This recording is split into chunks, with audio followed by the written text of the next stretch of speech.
নমস্কার বন্ধুরা, চেটেপুটে চ্যানেলে আপনাদের সবাইকে স্বাগত।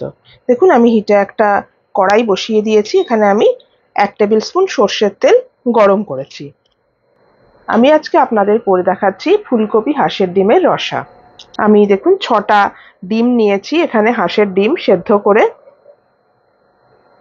এবারে আমি ডিমটাকে হালকা করে একটু ভেজে নিচ্ছি।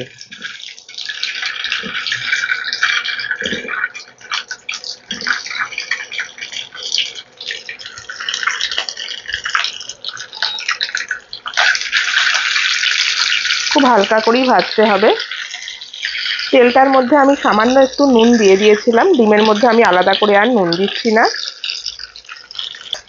দিয়ে দিচ্ছি সামান্য একটুখানি পরিমাণ হলুদ গুঁড়ো। আপনারা যদি ফুলকপি দিয়ে এরমভাবে ডিম বানিয়ে না থাকেন, একবার অন্তত বানাবেন গরম ভাতের সঙ্গে। আর কোনো কিচ্ছু দরকার পড়বে না, দেখবেন এটা দিয়েই পুরো খাওয়া হয়ে যাবে। আর একবার যদি বানান, দেখবেন সবসময় এই রেসিপিটা বানানোর জন্য বাড়ির লোকেরা কিন্তু রিকোয়েস্ট করবে। খুবই সুস্বাদু এটা খেতে হয়। দেখুন, ডিমটা আমার হালকা করে ভাজা হয়ে গেছে। আমি একটু ডিমের ঝোলে আর কি ডিমটা একটু হালকা ভাজি, তবে আপনারা যদি মনে করেন আর একটু কড়া ভাজবেন, ভাজতে পারেন, কোনো অসুবিধা নেই। এবারে ডিমটাকে আমি তেল থেকে তুলে নিচ্ছি। এই তেলের মধ্যেই এবারে আমি আলুগুলো ভেজে নিচ্ছি। আলুটাকেও আমি সামান্য একটুখানি ভাপিয়ে আমি নুন হলুদ মাখিয়ে নিয়েছিলাম। আলুটাকে একটুখানি লাল করে ভাজতে হবে। ফ্লেমটা আমি একটুখানি বাড়িয়ে দিলাম।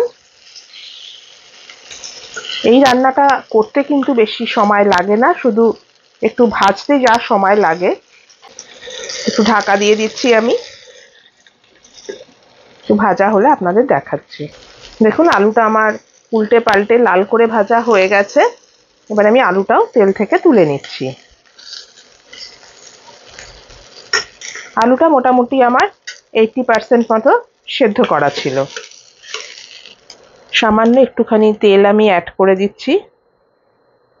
এবারে আমি দিয়ে দিচ্ছি আগে থেকে ভাপিয়ে রাখা ফুলকপিটাতেও আমি একটু নুন আর একটু হলুদ মাখিয়ে নিয়েছি। ফুলকপিটা যেন খুব ভালো করে ভাজা হয়, তাহলে দেখবেন ঝোলের টেস্টটা কিন্তু খুব ভালো হয়।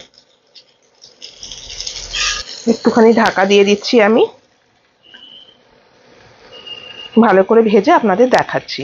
দেখুন, ফুলকপিগুলো ভাজা হয়ে গেছে, লাল লাল হয়ে গেছে। এবার আমি ফুলকপিগুলো তেল থেকে তুলে নিচ্ছি। ফুলকপিটা তুলে নিয়ে আমি এখানে আবার 1.5 টেবিল স্পুন মতো সর্ষের তেল অ্যাড করলাম। এবার আমি এখানে দিয়ে দিচ্ছি বেশ কিছুটা পরিমাণ গোটা জিরে, একটা তেজপাতা আমি দিয়ে দিলাম ছিঁড়ে, আর একটা শুকনো লঙ্কাকে একটু ফাটিয়ে আমি দিয়ে দিলাম। ফোড়নটা ভালো করে হয়ে গেলে এবার আমি এখানে একটু মশলা অ্যাড করছি। দেখুন, জিরাটা হয়ে গেছে। এবার এখানে আমি দিয়ে দিচ্ছি আদা, পেঁয়াজ, রসুন আর টমেটো একসাথে আমি বেটে নিয়েছিলাম, সেটা আমি এখানে দিয়ে দিচ্ছি 3 টেবিল চামচ মতো।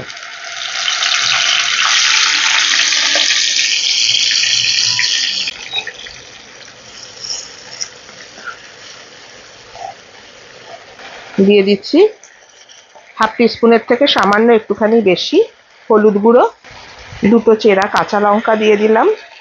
দিয়ে দিচ্ছি স্বাদ মতো নুন।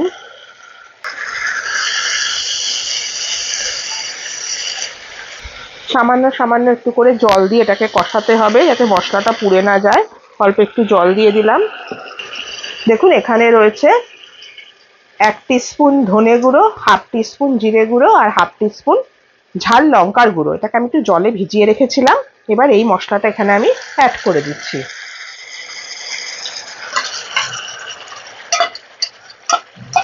বাটিটা ধুয়ে সামান্য একটু জলও দিয়ে দিলাম। এবার ভালো করে এটা কষতে হবে। তার আগে আমি একটু হাফ টিস্পুন মতো কাশ্মীরি রেড চিলি পাউডার দিয়ে দিচ্ছি। এবার আমি কিছুক্ষণের জন্য একটু ঢাকা দিয়ে দিচ্ছি। কিছুক্ষণ বাদে আপনাদের দেখাচ্ছি। দেখুন, কিছুক্ষণ বাদে ঢাকাটা খুলে নিলাম। এবার আমি দিয়ে দিচ্ছি ভাজা আলুটা, দিয়ে দিলাম ফুলকপিটা,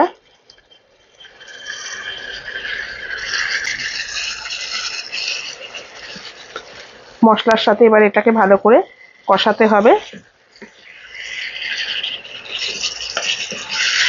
সামান্য একটুখানি শাহি গরম মশলার গুঁড়ো আমি দিয়ে দিচ্ছি, এই কষানোর সময় একটুখানি দেবেন।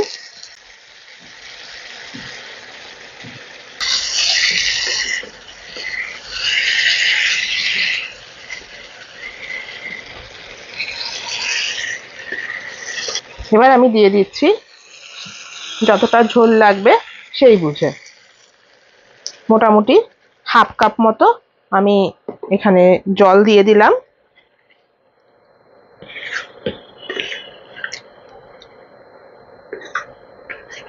এবার আমি ডিমগুলো দিয়ে দিচ্ছি।